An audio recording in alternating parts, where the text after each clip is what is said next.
Mais là, je vais plus développer les aspects peut-être qui nous seront importants, qui peuvent vous aider à comprendre véritablement votre dimension de leadership. Chaque personne peut diriger selon les capacités que Dieu met en lui. Suivez-moi bien. On ne naît pas leader, mais on apprend le leadership. Ça s'apprend auprès des autres qui en ont fait déjà des expériences. Dans la Bible que nous lisons, il est pratiquement dit dans le livre d'Hébreux 6, au verset 16, placez-vous dans le chemin des anciens. Regardez ou observez leur chemin, comment ils ont marché. Et vous aussi, vous trouverez votre chemin. C'est ce que dit la Bible. Ce qui veut dire que personne ne connaît tout, mais on apprend. On apprend auprès de ces autres qui ont fait l'expérience. Si dans la vie, tu ne veux pas apprendre auprès des autres qui ont déjà fait l'expérience, alors la fin, ça sera la destruction. La plupart de nous, surtout les serviteurs, notamment congolais, je parle parce que je suis congolais, et surtout dans le milieu francophone, généralement, nous avons du mal à accepter d'être instruits, d'être corrigés par ceux qui nous ont précédés ou par ceux qui sont des aînés. Parce que j'ai mon ampleur, donc mon ampleur ne me permet pas que j'accepte d'être corrigé. Mon ampleur ne me permet pas que j'accepte d'être redressé. Cela est la plus grande erreur qu'on peut trouver au milieu des francophones, des serviteurs, servantes et croyants ou croyantes francophones. Et surtout congolais, parce que je suis congolais d'origine. Bien aimé, c'est très grave de ne pas s'exposer aux expériences des aînés. Je dis bien s'exposer. C'est très grave de ne pas s'exposer aux expériences des aînés. Parce qu'eux aussi, ils ont fait le chemin. Ils sont passés par là. Et ils ont eu des expériences. Et ils évoluent avec. Paul a dit à Timothée, de Timothée 3, verset 10, toi qui as suivi de près mon enseignement, ma foi, ma constance, mes souffrances. Il dit que toi qui as suivi de près mon enseignement, ma souffrance, ma conduite, ainsi de suite, ma fidélité. Donc, Timothée, pour qu'il soit ce qu'il était, parce qu'il a suivi Paul. Il a suivi les enseignements de Paul. Il a suivi la façon dont Paul vivait. Il a suivi les conseils de Paul. Un enfant de Dieu doit suivre les aînés qui marchent bien, qui ne marchent pas dans les péchés, qui marchent dans la crainte, qui sont humbles, qui ne sont pas orgueilleux. Ce sont des principes pour aller plus loin. Merci Seigneur. Des principes pour aller un peu plus loin. Donc, si vous ne faites pas ça, vous risquez de ne pas finir mieux votre ministère ou votre vie de foi. Vous risquez un jour de commencer à dire, ah, les gens ne m'aiment pas. les gens ne pensent pas à moi. Ah, j'ai aidé beaucoup de gens. Ah, j'ai prêché beaucoup de gens. Nous le disons. Hein? Parce que simplement, peut-être ton leadership n'est pas un leadership calibré avec ce que toi tu apprends auprès des grands. Et ça va te créer des problèmes. Même dans la famille, même dans la vie familiale, c'est pareil. Personne n'est né avec la connaissance du mariage. On l'apprend auprès de ceux qui ont fait l'expérience. Et avec ça, on évolue. Personne n'est parfait dans le monde. Mais la Bible dit, c'est Timothée qui a parlé, Paul qui a parlé à Timothée. 2 Timothée 2, verset 19. Et non, verset 10, pardon. Je supporte tout à cause des Élis. Donc, si vous voulez aller loin en tant que croyant, en tant que chrétien, en tant que serviteur, développez en vous le cœur de Jésus. Le cœur de Jésus, c'est le cœur qui supporte. Examine-toi si tu as le cœur de Jésus. Le cœur de Jésus, c'est le cœur qui supporte celui qui va te trahir, mais tu le supportes. Examine-toi. Le cœur de Jésus, c'est le cœur qui est prêt à pardonner. Jésus a pardonné. Jésus a supporté Judas Iscariote. Jésus a supporté Pierre. Ne crois pas qu'ils avaient tous les bons comportements. Jésus a supporté Philippe. Je vais vous donner les caractères de ces gens-là. Jésus a supporté Philippe. Jésus a supporté Pierre. Jésus a supporté Judas Iscariote. Jésus a supporté Thomas. Laissez-moi te dire maintenant leur comportement. Thomas est un homme de doute. Il ne peut croire que quand il voit. Oh, la Bible nous dit de croire sans avoir vu. Mais lui ne peut croire que quand il voit quelque chose. Quand un miracle s'est fait, ah, là j'ai cru que le Seigneur a fait un miracle. Quand il n'y avait pas de gars, j'ai dit, quand je verrai là, je vais croire. Mais Jésus savait qu'il est comme ça, il est supporté. C'est pourquoi même à la résurrection, il a dit, et moi je ne pointe pas mes doigts dans ses blessures. Moi je ne croirais pas qu'il est ressuscité. Pourquoi? Parce que ce n'était pas un homme qui croit facilement. Attention. Ça c'est le caractère de Thomas. Philippe, lui, il est un mathématicien qui voit que tout doit être selon la logique mathématique. Quand on dit 4 plus 4, ça doit être 8. Et quand on ajoute 4, 4, 4, ça va faire 16. Donc, il a déjà les maths dans sa tête. C'est pourquoi, quand il fallait asseoir les gens pour les faire manger dans le désert, vous savez ce qu'il a dit? Mais nous n'avons seulement que 2 poissons et quelques morceaux de pain. Mais comment nous allons faire pour nourrir tous ces gens-là? Donc, mathématiques. Il y a des gens qui sont dans des calculs. Des calculs. Je suis en train de te changer l'esprit. Je te communique l'esprit de leadership. Quelqu'un qui a l'esprit de leadership dans son intérieur, ce n'est pas seulement d'être au dirigeant d'une équipe, dirigeant d'une société, dirigeant du pasteur. Non, non, non, non. Mais c'est une culture. Le leadership, c'est une culture. J'ai toujours les cours de culture de leadership là. Si vous les regardez ici, vous allez voir que dans mes trucs là, on parle là, parce que tout c'est écrit en anglais.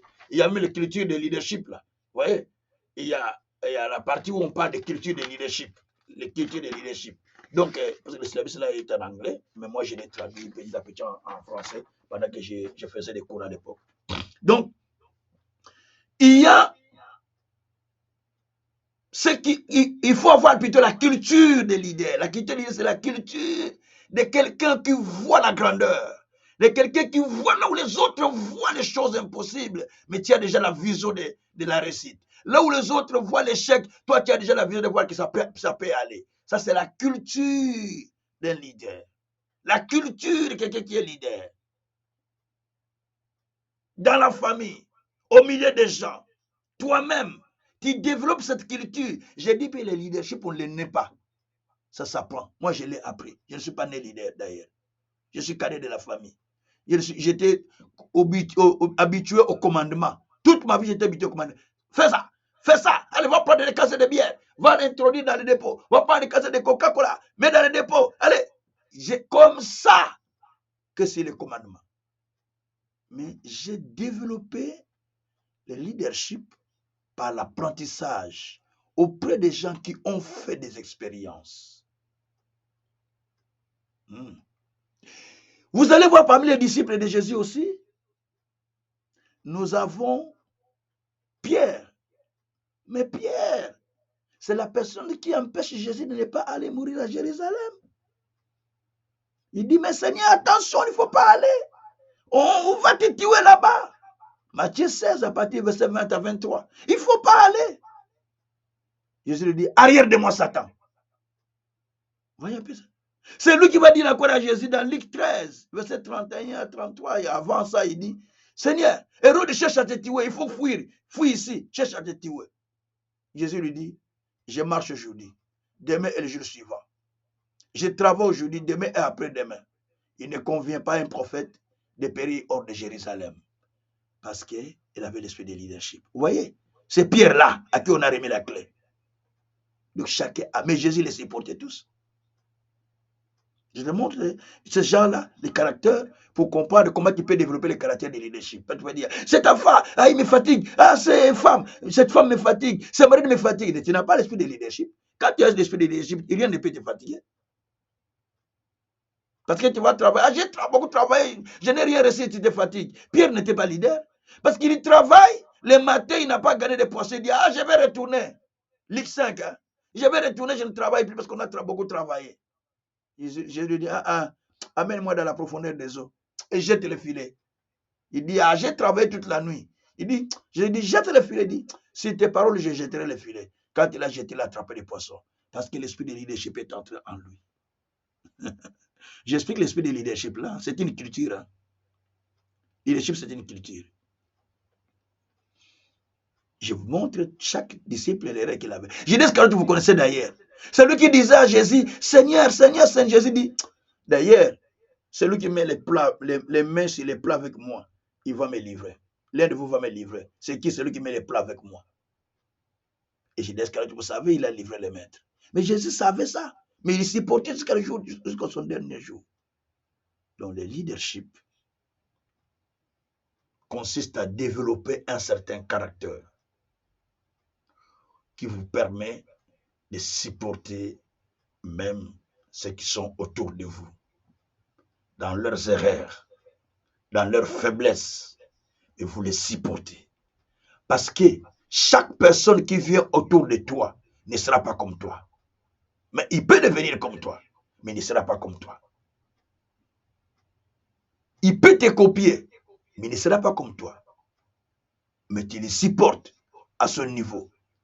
Et tout le monde n'a pas la facilité d'apprendre rapidement. Il y a ceux qui apprennent rapide, il y a ceux qui apprennent lentement. Et tout ça, c'est la notion de leadership. C'est la notion de leadership. Tu peux parler à un enfant, à 2 enfants, ou à 3, 4 enfants. Tu vas voir, il y a un qui est rapide à faire, à exécuter les choses, mais un autre qui est là. Tu ne vas pas t'inquiéter pour celui-là. Parce que c'est ça le leadership. Il faut savoir que nous tous ne sommes pas égaux. Nous avons des tempéraments différents. Surtout s'il est flegmatique. Alors, tu vas dire quoi? Les flegmatiques ne font pas des choses rapidement. C'est dans leur nature. Ils apprennent des choses, mais ils ne sont pas aptes, ils ne sont pas rapides à faire, promptes plutôt. Ils ne sont pas prompts à faire. Mais ils captent beaucoup, mais pas prompts à faire. Ils font lentement, à leur niveau, à leur temps, mais la compréhension est bien posée. Mais ils ne font pas. C'est dans la Bible aussi. L'histoire des 2 enfants, les paraboles des 2 enfants dont Jésus a parlé. Un à qui Jésus a dit les paraboles d'un père qui avait 2 enfants. Les versets m'échappent dans les évangiles. Il a dit à un, va dans mon champ. Il dit, je n'irai pas, papa. Il dit au deuxième, va dans mon champ. Papa, je vais partir. Mais le deuxième n'est pas parti. Le premier qui a dit, je n'irai pas, il est parti au champ de son père. Il a dit, qui a accompli la volonté de son père parmi les 2? Le premier ou le deuxième? C'est le premier qui a fait la volonté. Ce n'est pas celui qui a dit, papa, amen, on va faire. Qui a accompli la volonté de Dieu? Mais celui qui exécute ce qui est en train d'être enseigné. Celui qui exécute les ordres que le Père est en train de dire, c'est celui-là qui fait la volonté de Dieu, la volonté du Père. Donc, tout ça pour vous montrer que dans le leadership, il faut monter dans le chemin des autres. Je vais lire un verset pour introduire. Job 8, 8. Job 8, verset 8 à 10. Interroge ceux des générations passées.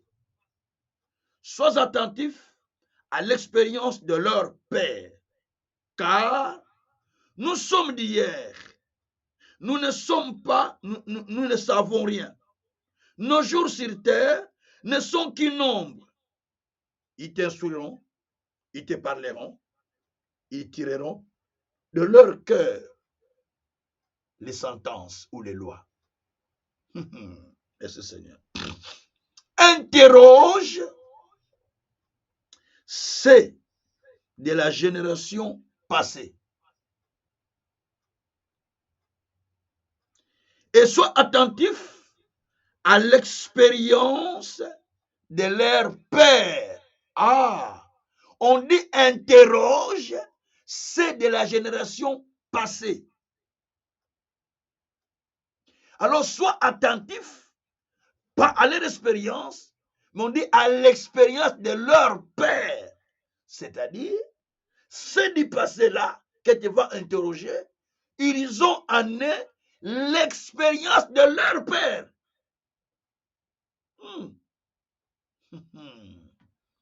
Ils ont l'expérience de leur père. Alors, sois attentif à cette expérience que tu vois en eux, c'est l'expérience qu'il a acquis de leur père.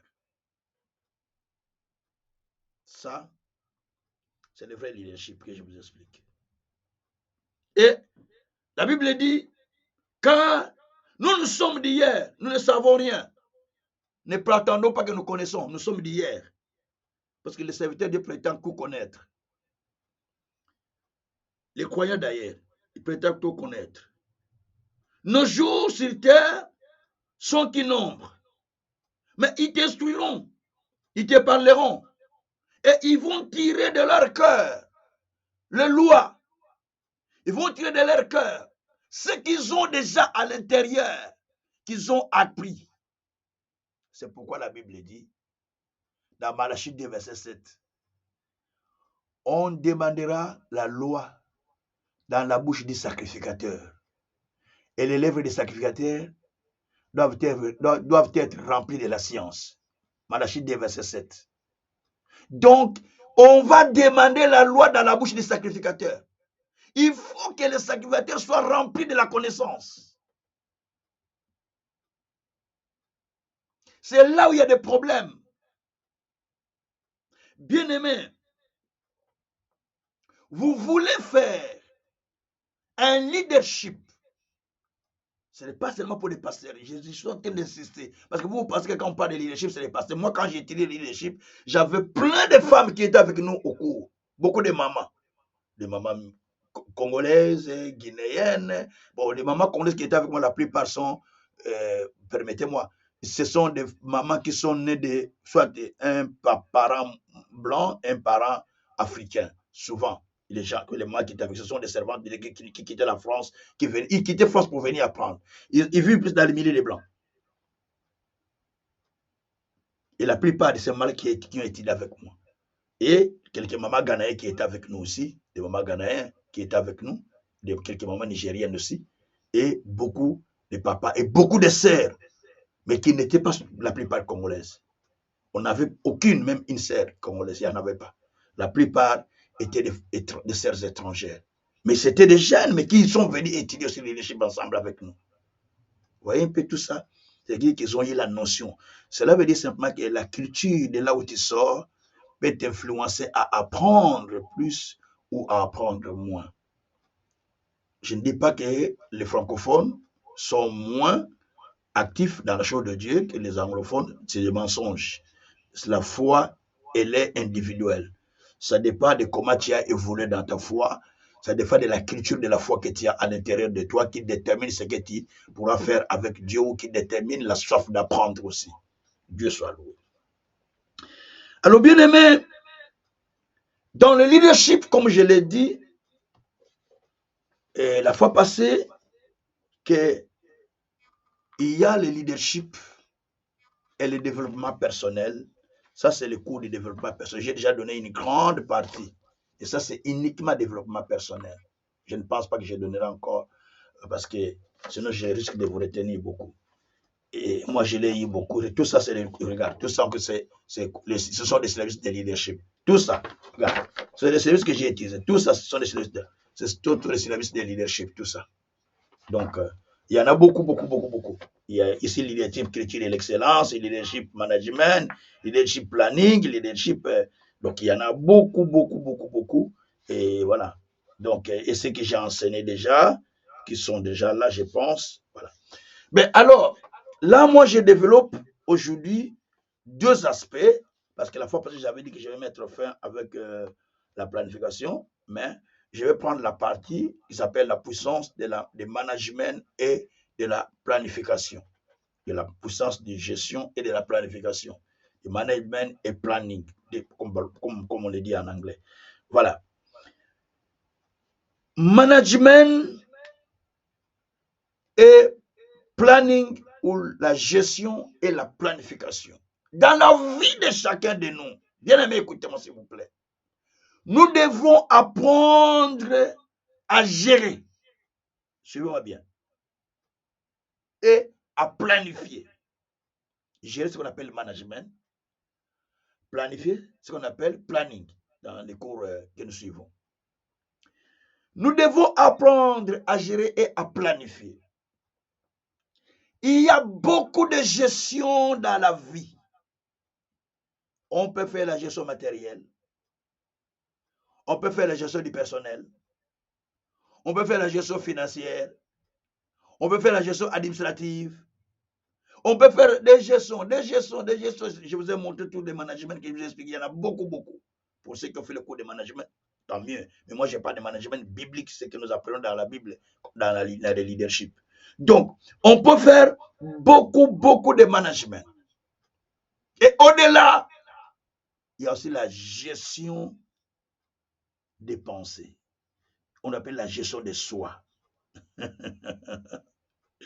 Savoir se gérer soi-même. Il y a les gens qui ne savent pas se gérer. Quand on vous parle, au-dessus de la foi, ajoutez la science, ajoutez la patience, ajoutez la maîtrise de soi. C'est quoi la maîtrise de soi? C'est la gestion de soi-même. La maîtrise de soi, c'est la gestion de soi-même. La foi aussi, c'est la gestion de soi-même que vous développez à l'intérieur de vous. Tout ce qu'on vous explique là, ajoutez la foi au-dessus de votre foi, ajoutez la science. Vous vous gérez vous-même, vous êtes en train de vous développer vous-même. C'est ce qu'on appelle le développement personnel. Vous êtes en train de vous développer vous-même. Bien-aimés, dans la Bible, je prendrai un texte qui va nous introduire sur ce management et planification. Dans Genèse, allez avec moi dans le livre de Genèse, chapitre 41, verset 47 à 49. Genèse, chapitre 41, je suis au verset 47 et 49.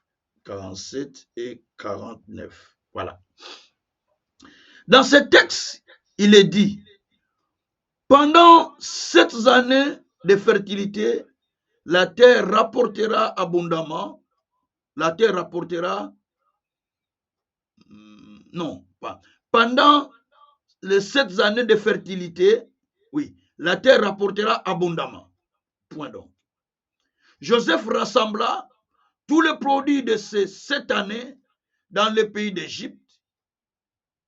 Il fit des approvisionnements dans les villes, mettant dans l'intérieur de chaque ville les productions des champs d'alentour. Un bon manager. Joseph amassa du bleu comme le sable de la mer en quantité si considérable que l'on ne cessa de compter parce qu'il n'y avait plus de... Il y en avait, non, parce qu'il n'y en avait plus de nombre, parce que c'était beaucoup. Lorsqu'on rendu au Seigneur. J'explique. L'histoire nous parle de la gestion de Joseph comme un manager.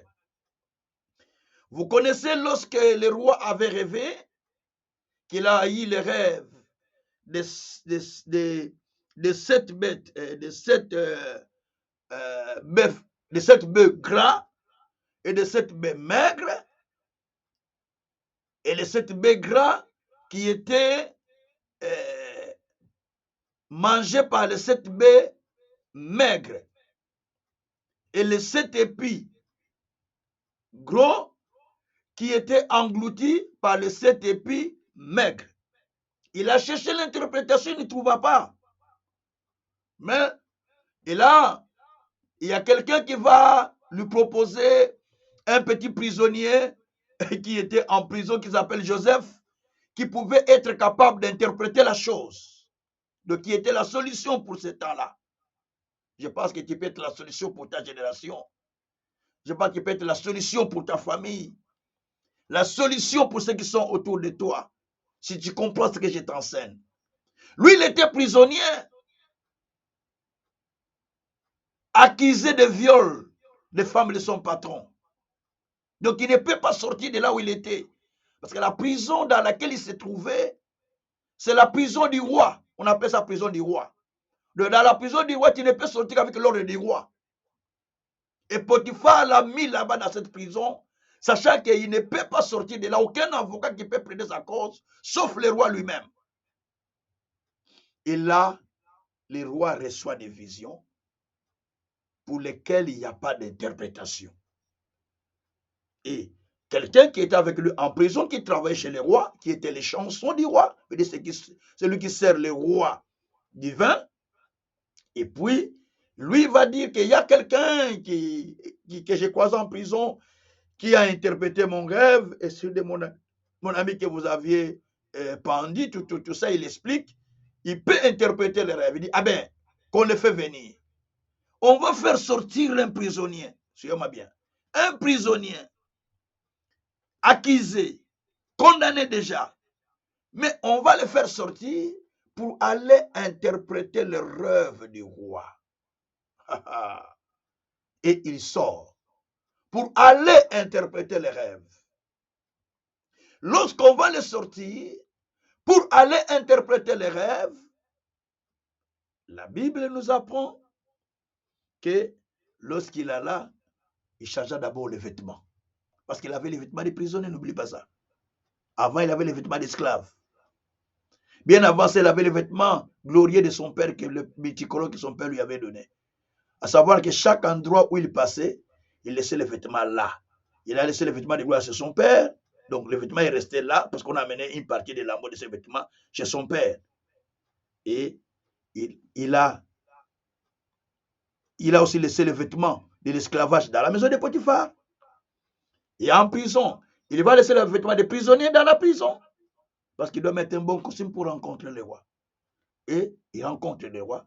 Et lorsqu'il donne la bonne explication, le roi lui prend. Il dit, mais qui encore peut... Est-ce qu'on peut trouver quelqu'un qui a la sagesse comme lui pour gérer? Parce qu'il a expliqué qu'il y aura 7 années de l'abondance. Après les 7 années, il y aura 7 années de la famine. Alors qu'il a donné l'interprétation, que le roi trouve quelqu'un qui sait bien gérer les choses pour pouvoir s'épargner de 7 années de la sécheresse qui va venir. Mais qui est la personne qui va gérer? Lui n'a jamais fait la gestion. Là, le roi dit, je n'ai pas trouvé quelqu'un. Comme toi, tu as interprété, c'est toi qui vas gérer. Mais Joseph n'avait jamais géré. Il n'a jamais fait le code de gestion. Il n'a jamais géré. Mais il a appris la gestion, auprès de son père. Parce que son père gérait, non? Il avait des troupeaux, il avait des bêtes, il avait tout ça. 2, il a appris la gestion auprès de Potiphar. Parce que Potiphar l'a établi gérant de sa maison. Ah, marakouche, karaba. Donc, il commençait à développer l'expérience. Parce qu'il a appris la gestion à partir de là. En tout cas, suivez-moi attentivement, c'est très important. Il ne s'arrête pas par là. Il continue. Maintenant, il va gérer, il va entrer en prison. Mais lisez bien votre Bible. En prison, il a été nommé un petit manager. Hein? Il était un peu petit chef dans la prison pour les autres. Parce qu'il interprétait les visions, il expliquait les choses. Donc, il avait un peu une position de gérer déjà les personnels. Et quand maintenant le roi lui propose, des fois dans son cœur, il pouvait se dire, moi je n'ai jamais géré les gens. Mais quand même, j'ai des petites expériences que je peux mettre au service du roi pour que cela puisse aller plus bien. Imaginez-vous qu'il avait mal géré, le roi allait le tuer, hein, parce que c'est un étranger. Mais ce jour-là, on l'a mis. On l'a confié la gestion. Il a commencé à gérer tout ce qui est la provision du pays. Il devait gérer d'abord la provision de 7 ans. Ce n'est pas facile. Il veut dire que mettre à l'épargne, mettre de côté la provision de 7 ans. Et gérer maintenant l'époque de la crise. L'époque de l'abondance, peut-être c'est facile parce qu'il y a l'abondance, les gens disent, ah, l'abondance. Mais quand la crise vient, les gens se révoltent. Comment va-t-il gérer? C'est là où il y a des problèmes. Mais là, la Bible nous apprend que pendant les 7 années de la fertilité, la terre rapporta abondamment. Joseph rassembla tous les produits de cette année dans le pays d'Égypte. Et il fit des approvisionnements dans chaque ville. Et dans chaque ville, il mettait à l'intérieur de chaque ville des dépôts pour mettre la provision de toutes ces villes. Vous êtes par exemple, c'est la ville de Paris. Donc, il prend toute la provision de l'entour, les îles de Paris, de toutes les villes qui sont autour, et on met ça à Paris. Vous êtes par exemple à Bruxelles, tous ceux qui sont autour de Bruxelles, on met. Vous êtes à Madrid, tous ceux qui sont... Donc, en fait, on a mis des dépôts partout pour mettre les approvisionnements de côté. Ça, c'était la sagesse de Joseph, la gérance de Joseph. Il a tout géré et il a mis de côté.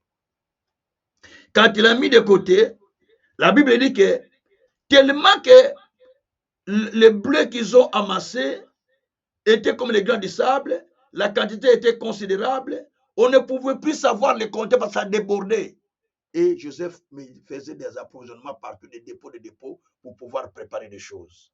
Maintenant, quand les années de famine viennent, il faut gérer les années de la famine parce que ça va faire 5 ans. Et les 5 ans d'abondance doivent être remplacés par les 5 ans. Il y a 5 ans de la famine qui vient après. Comment il faut-il gérer?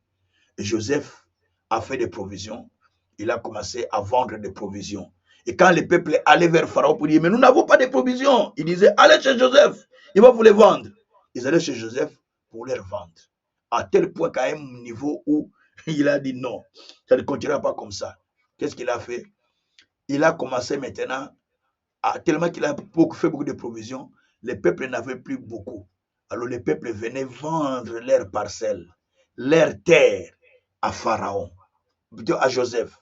Pardon, à Joseph. Joseph les achetait pour le roi Pharaon. Et il leur donnait en retour la semence pour aller s'aimer et la provision pour s'approvisionner. Et c'est ce qui s'est passé.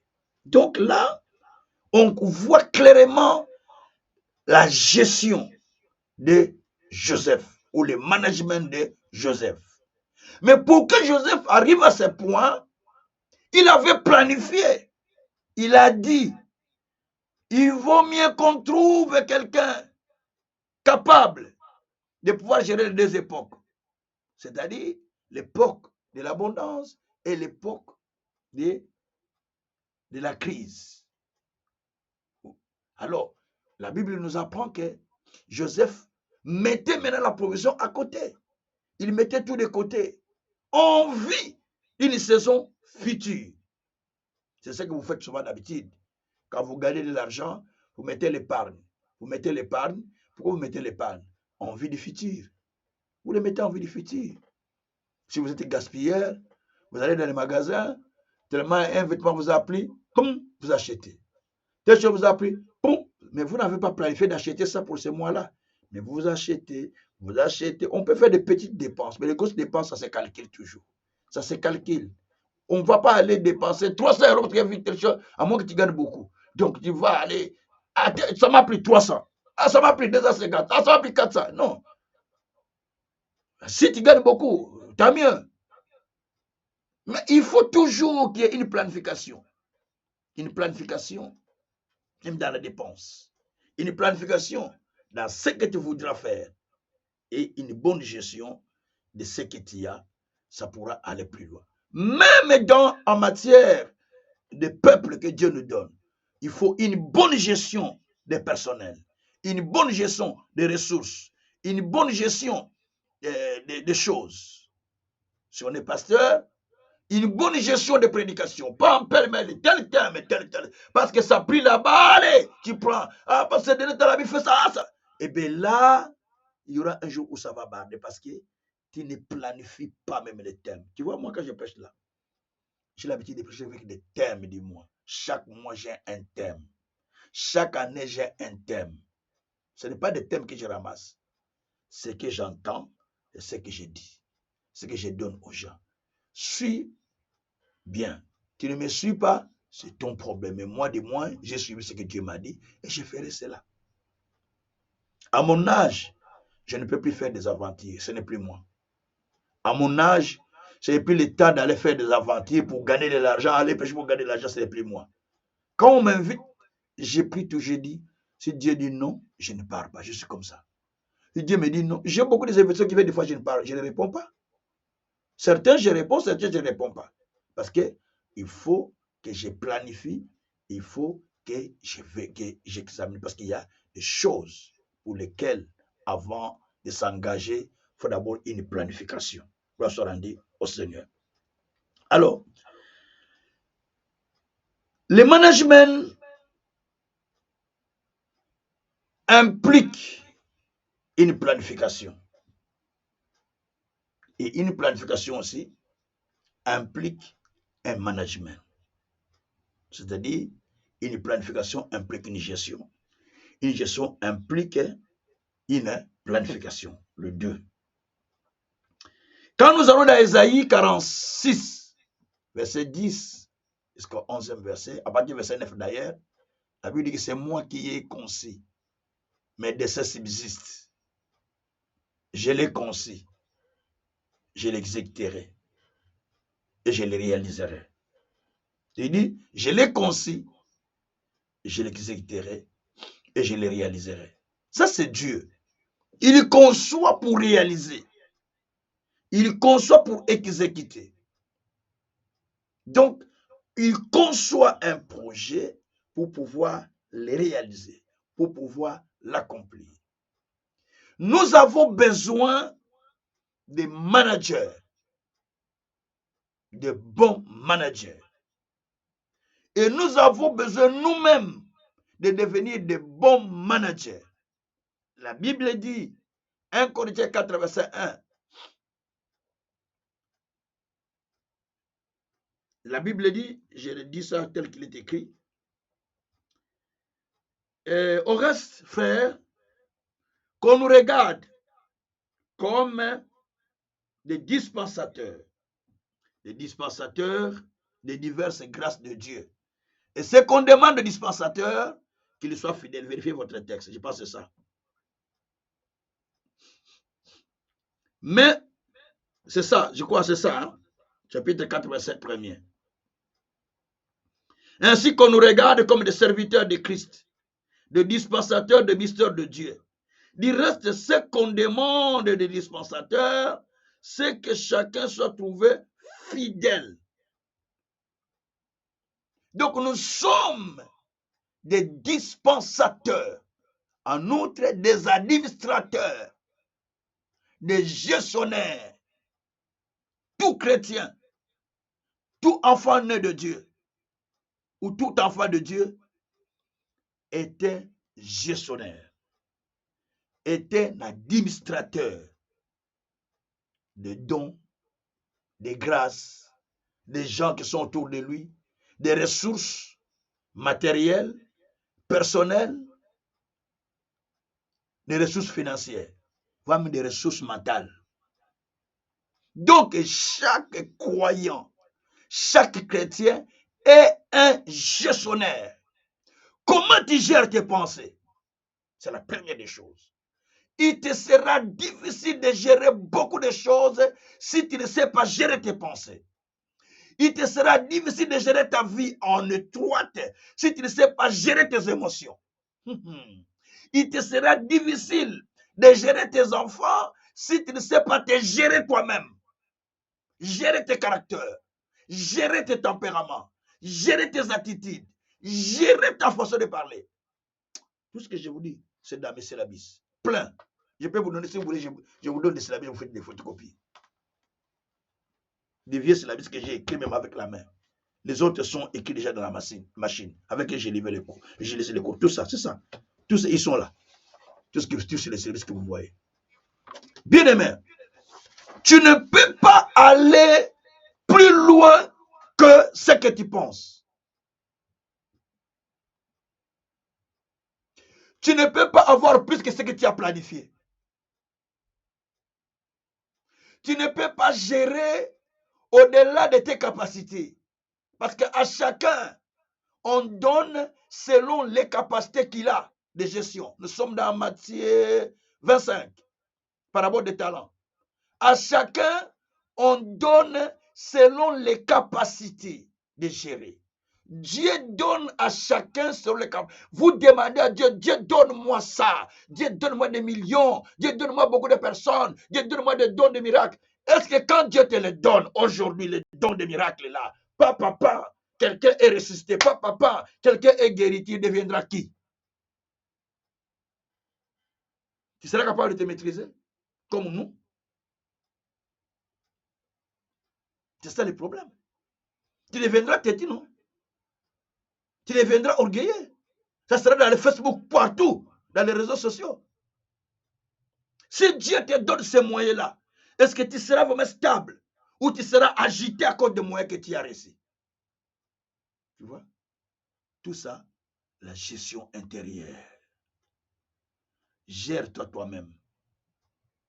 Gère ton intérieur. Quelqu'un d'autre ne pourra pas venir gérer ton intérieur.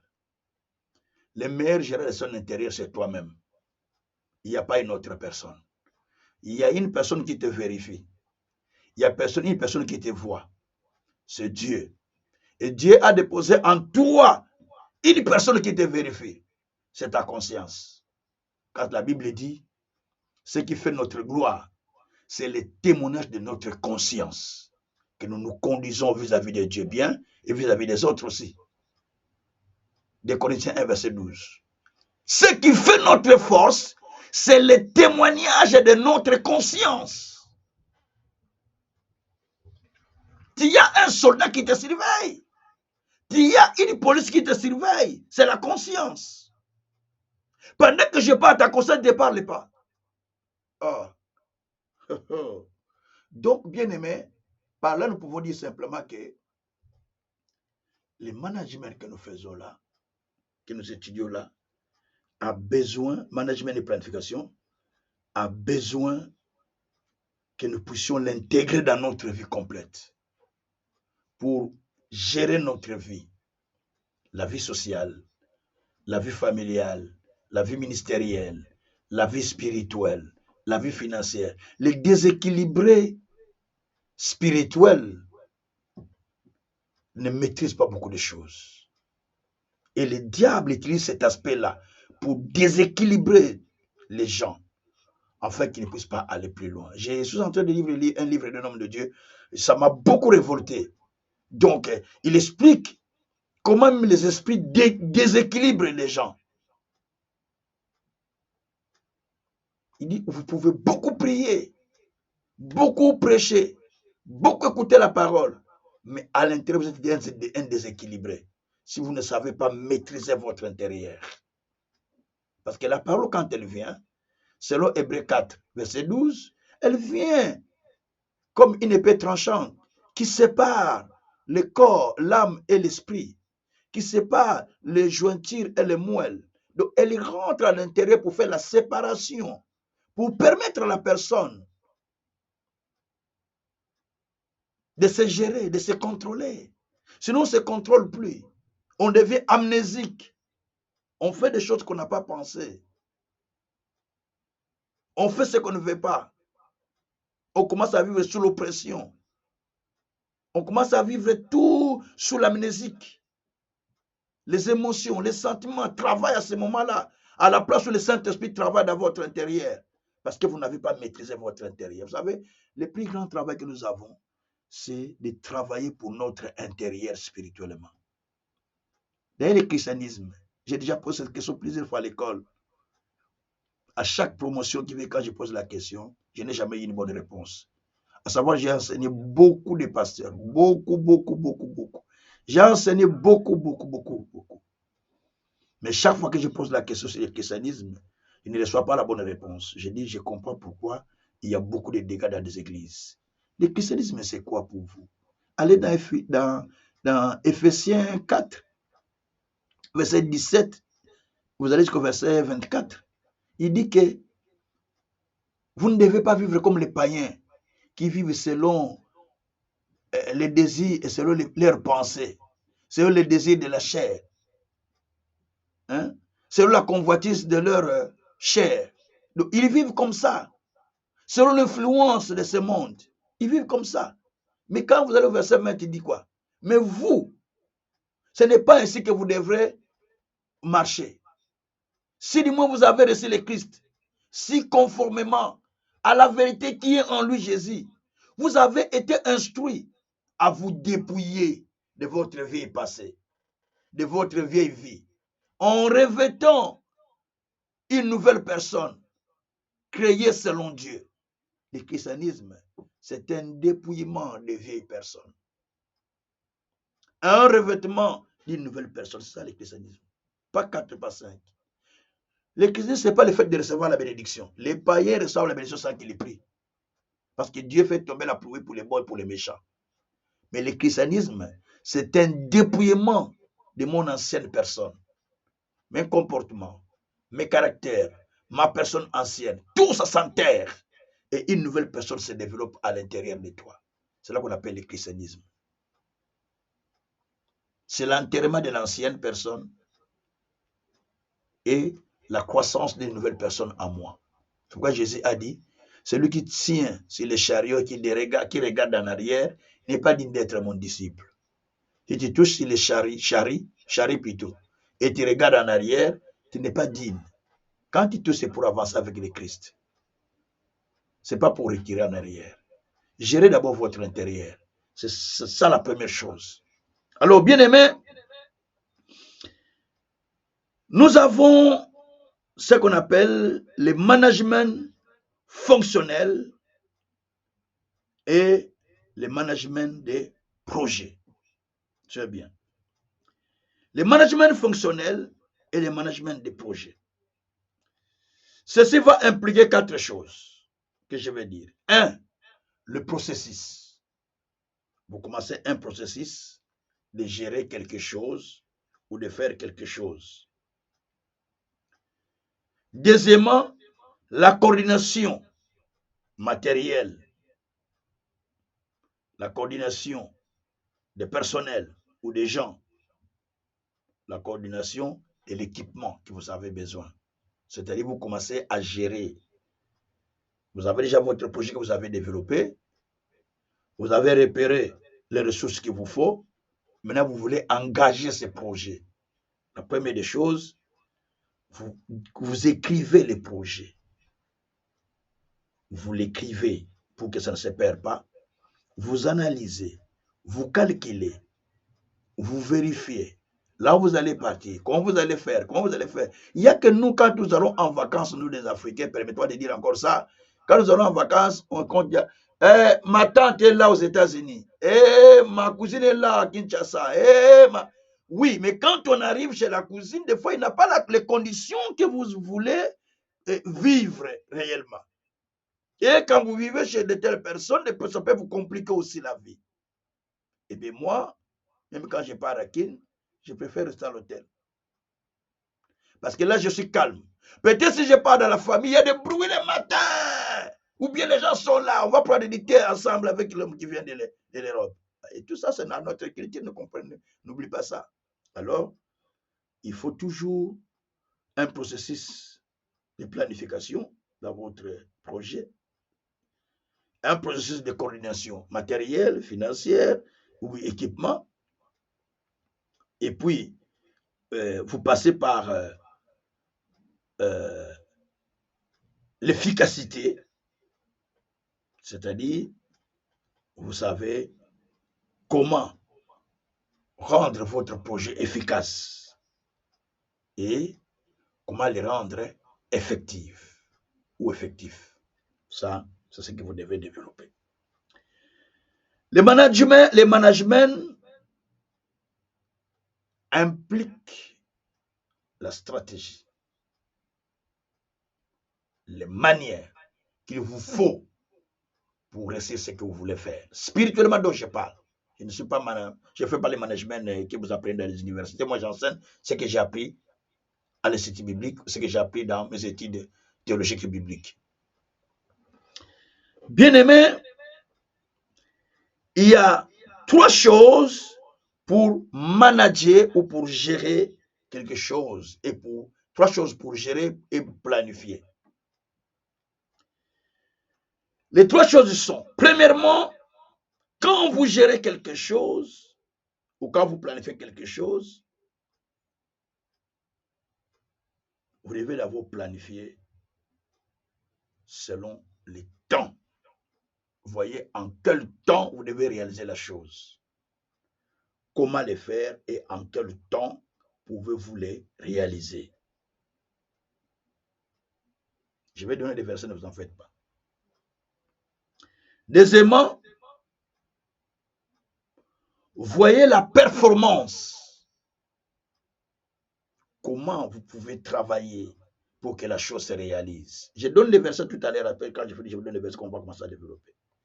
Troisièmement, les coûts de cette performance. Combien ça va nous coûter si nous arrivons à ce point-là? Si nous faisons la chose comme ça, combien ça va nous coûter? Quel est le prix à payer pour que nous arrivions à ce point-là? Quel est le prix à payer pour que je devienne un vrai leader? Moi, j'ai payé les prix. J'ai dépensé beaucoup d'argent. J'ai dépensé beaucoup de temps. 7 ans, je parle bien, 7 années d'études. 7 années d'études bibliques, théologiques, pastorales, les écoles missionnaires, les écoles en leadership pendant 7 ans. Tout ça, je les ai fait pendant 7 ans. Je faisais qu'étudier. Pour que je sois ce que je suis, pour que je me rende stable spirituellement, je les ai fait pendant 7 ans. Ce n'est pas le don qui me manquait. Parce que pendant les 7 ans-là, Dieu m'a utilisé pour des résurrections. Pendant les 7 ans-là, Dieu m'a utilisé pour des guérisons, pour des paralytiques, pour des miouets, pour tout ça. Mais j'étais toujours étudiant. Continuais à apprendre. Avec une église qui avait 300 membres derrière moi. Mais j'étais toujours étudiant. Continuais à apprendre. Et sous le leadership de mon père spirituel encore. Ah, si c'était toi qui allais partir, dis moi j'ai mes 300 membres. Les gens sont ressuscités derrière moi. Les miracles de foi, je pars. Mais moi j'étais là. Il me parle aussi en présence de l'église, il m'engueule. Tu ne paies pas de dîmes, tu as une grande église. Pourquoi? Tu vas t'appauvrir toi. En présence de mes membres, ils entendent. Parce qu'on avait un culte d'ensemble qu'on faisait chaque premier dimanche. Vous voyez un peu ça? Et alors, je suis resté. Je n'ai pas quitté mon père spirituel. Je ne l'ai pas quitté à cause de ses faiblesses. Je ne l'ai pas quitté à cause de ses paroles. Ah ben, je suis comme Pierre. Les autres sont partis parce qu'ils ont entendu les paroles que Jésus a dit que c'était dire. Tout le monde est parti. Sur 70, ils sont restés 58. Ils sont restés 12 plutôt. Les 58 sont partis. Et vous, qu'est-ce que vous attendez? Avec qu'est-ce que Jésus a dit? Qu'est-ce que Pierre a dit? À qui irions-nous? Nous savons qu'à toi appartiennent les paroles de la vie éternelle. Donc, ils sont restés avec les maîtres. Parce qu'ils savaient qu'ils vont recevoir quelque chose de lui. Pierre qui était autrefois versatile, mais Pierre reste là parce qu'il est devenu stable, non? Il n'était plus Simon, parce qu'à l'époque, il s'appelait Simon. À n'importe quel vent il part. Et là, il est devenu Pierre. C'est lui qui est assis. C'est lui sur qui Jésus dit, toi, tu seras Pierre. Tu t'appelles Pierre. Et sur les rocs, moi, j'ai bâti mon église. Je te donne les clés. À la personne à qui on a donné le leadership du ministère de Jésus. C'est Pierre, non? Mon Dieu. Alors, si nous lisons le livre de Néhémie, vous allez voir que Néhémie 7, que je vais lire, 7 verset 2, mais je vais expliquer Néhémie 1 aussi. Néhémie était un leader, alors qu'il travaillait comme dans la maison du roi, comme serviteur chez le roi. Et quand il a entendu parler des miracles de Jérusalem qui étaient détruites, Néhémie s'est mis à prier. Il a eu de la compassion. Et il a commencé à se décider pour les reconstruire. Néhémie a développé la vision par ce qu'il a entendu. Attention. La vision peut se développer par ce que tu entends. La vision peut se développer par ce que tu vois. Le fondateur de Croix-Rouge a développé la vision par ce qu'il voyait. Les gens qui tombaient en guerre en Italie à l'époque, et il commençait maintenant à les prendre et les mettre à l'écart pour pouvoir les soigner. Et il a créé la Croix-Rouge que nous voyons aujourd'hui. Il a développé la vision par ce qu'il voyait. Néhémie a développé la vision par ce qu'il a entendu. Ah,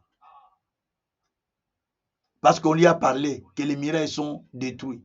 Il a développé la vision. Ézéchiel a développé la vision par ce qu'il a vu. Il a vu la vision, lui. Ézéchiel 1. Ils étaient au milieu des captifs, de Kedar. Et lui, il a une vision. Donc, il faut développer quelque chose pendant que je parle. Ça ne sert à rien d'écouter beaucoup de prédictions si tu ne développes rien à l'intérieur de toi. Il faut écouter pour développer. On n'écoute pas pour rester comme ça. C'est-à-dire que la parole n'agit pas. Il s'agit, tu dois développer quelque chose. Pendant que nous écoutons la parole, Ézéchiel 2 nous dit ceci, verset 1 à 2. Le Seigneur me parlait et son esprit entra en moi et me fit tenir debout. Ce que tu écoutes, ça doit rentrer en toi pour te faire tenir debout. Ça ne peut pas te laisser assis. Ça doit te faire tenir debout. La parole à l'intérieur que tu écoutes, à l'esprit. L'esprit te fait tenir debout. Ce que tu as entendu, tu fais tenir debout, non? Ah. Alors, Néhémie aussi, c'est un homme qui avait reçu la vision parce qu'il a entendu que les miracles de son pays est détruit. Il a décidé d'aller reconstruire. Mais il s'est mis à prier pour demander la faveur du roi et le roi lui accorde la faveur. Le roi demande ce qu'il lui faut pour la construction. Néhémie étale un grand projet de la reconstruction, comment il va reconstruire. Le roi demande, qu'est-ce qu'il te faut alors? Il dit, il me faut du bois, il me faut des planches, il me faut ça, ça, ça. Et le roi lui donne tout ce qu'il devait avoir pour retourner avec au pays afin de reconstruire. Il demande, tu vas faire combien de temps? Il lui dit même le temps qu'il devait faire. Ça, c'est la planification. Et le temps qu'il devait faire pour retourner et construire et retourner. Mais Néhémie 7. Néhémie 7, verset 1 jusqu'au verset 2, il dit ceci, jusqu'au verset 3, il dit, lorsque les murailles furent rebâties, que j'y posais les battants de porte, on établit dans leur fonction les portiers, les chantiers, les chantres, les lévites. J'ai donné mes ordres à Anani, mon frère, et à Anania, chef de la citadelle de Jérusalem, homme supérieur du grand nombre, par sa fidélité et par sa crainte de Dieu. Je m'arrête d'abord là. Néhémie, qu'est-ce qu'il va faire? Néhémie, lorsque on a établi, je lis verset 3 pour commenter. Et je leur dis, les portes de Jérusalem ne s'ouvriront pas avant que la chaleur du soleil soit venue et l'on fermera les battants au verrou en votre présence et les habitants de Jérusalem feront la garde, chacun à son poste devant sa maison. Donc, ici nous voyons Néhémie qui reconstruit les murailles, il rétablit tout, mais il établit les gens selon les fonctions qu'ils devaient occuper. Ceux qui devaient faire la garde, la garde. Ceux qui devaient faire les chants, les chants. Ceux qui devaient faire des peintures, peintures. Ceux qui devaient faire de chacun à son poste, selon la crainte et la fidélité qu'ils avaient de Dieu. Attention, vous n'établissez pas les gens parce que vous les aimez. Vous n'établissez pas les gens parce que vous les connaissez. Mais vous les établissez selon leurs capacités. Quelles sont les capacités? Ils avaient la crainte et la fidélité. Donc, dans le management et planification, nous avons besoin de la fidélité. D'abord, important, païen comme croyant, il faut être fidèle à ce qu'on t'a demandé de faire. Nous allons voir ça dans Matthieu 25, c'est les paraboles des talents, où on parle de fidèles serviteurs qui étaient capables de multiplier les talents. Celui qui avait reçu 5, celui qui avait reçu 10, ils ont multiplié les talents et ils ont fait ça précieusement et soigneusement. Le maître a dit, bon et fidèle serviteur. Il les appelle bons et fidèles serviteurs. En autre, il pouvait dire un serviteur qui craint Dieu et qui est fidèle. Mais il a utilisé le terme de bon et serviteur fidèle. Justement, pourquoi? Parce qu'il les a trouvés fidèles dans la façon de faire les choses qu'il avait demandées. Un serviteur fidèle doit du rapport à son maître. Un serviteur fidèle doit du rapport à celui qui l'a demandé de faire le travail. C'est pourquoi Josué et Caleb, ils sont allés comme des espions avec les 10 autres, comme 12 au total. Les autres sont revenus avec un rapport négatif. Mais Caleb et Josué sont venus avec des fruits preuves. Que voilà les fruits que nous avions amenés pour dire que nous sommes capables d'occuper le pays. Mais les 10 autres n'ont même pas cueilli des fruits, même pas une feuillage. Ils n'ont pas cueilli. Même pas une feuillage. Ils n'ont pas, une feuillage, ils n'ont pas cueilli. Mais, ils ont cueilli des fruits et ils sont venus avec. Je pense qu'ils n'ont pas manqué de branches dans ces fruits-là. Donc, pour dire à Moïse, si nous étions capables plutôt de cueillir ces fruits, c'est que nous sommes capables d'aller occuper aussi le pays. Je vais vous dire une chose. Dans le management et planification spirituelle, nous avons besoin de la fidélité, nous avons besoin de la crainte de Dieu, nous avons besoin de la loyauté. La loyauté à celui qui vous a demandé de faire le travail. Si vous n'êtes pas loyal à celui qui vous a demandé de faire le travail, vous n'êtes pas loyal à celui qui vous encadre, à celui qui vous dirige, même si vous priez Dieu, vous êtes dans le péché. Même si vous priez Dieu, Dieu vous appelle le rebelle, il y a des conséquences. Permettez-moi de dire ça. Même la femme, quand elle n'est pas loyale à son mari, il est dans le péché. Je n'ai pas moi, c'est la Bible qui le dit. Je peux te donner tous les versets qui parlent de ça. Parce que Vachi n'était pas loyal à son mari. C'est pourquoi il a perdu son mariage. Il n'a pas fait l'infidélité. C'est manque de loyauté. Quand on lui demande de venir présenter la beauté. Mais c'est ce monsieur-là qui t'a établi là où tu es. Pour gérer tous ces membres, toutes ces femmes-là qui te gèrent. C'est lui qui t'a établi à Suéris. Mais comme il n'était pas loyal, il a perdu cette position. Esther a pris la place. Non. On est là pour enseigner à l'école. À l'école, on apprend beaucoup de choses qu'on ne connaît pas. À l'école, on développe la connaissance. Alors, bien aimé, ici, Néhémie, nous voyons qu'il a fait tout son travail et il a établi les gens. Mais il a dit aussi au verset 3 que les portes de Jérusalem ne s'ouvriront pas avant la chaleur du soleil soit venue. Et on fermera les bâtons au verrou en votre présence. Et les habitants de Jérusalem feront la garde chacun dans son poste. Donc il a dit, les portes ne peuvent pas se fermer avant. Donc ils ont fixé un temps. dans la planification, il y a un temps que tu dois fixer. Nous allons commencer telle date, nous allons finir telle date. Et dans cette telle date, nous espérons avoir tel résultat. Pour cette année, quelles sont tes planifications? Qu'est-ce que tu attends pour cette année? L'année n'apporte rien. C'est toi qui apportes à l'année. L'année n'apporte rien.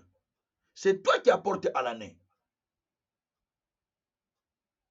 L'année ne peut apporter que ce que toi tu as envisagé, ce que toi tu as planifié, ce que toi tu as semé, ce que toi tu as planifié.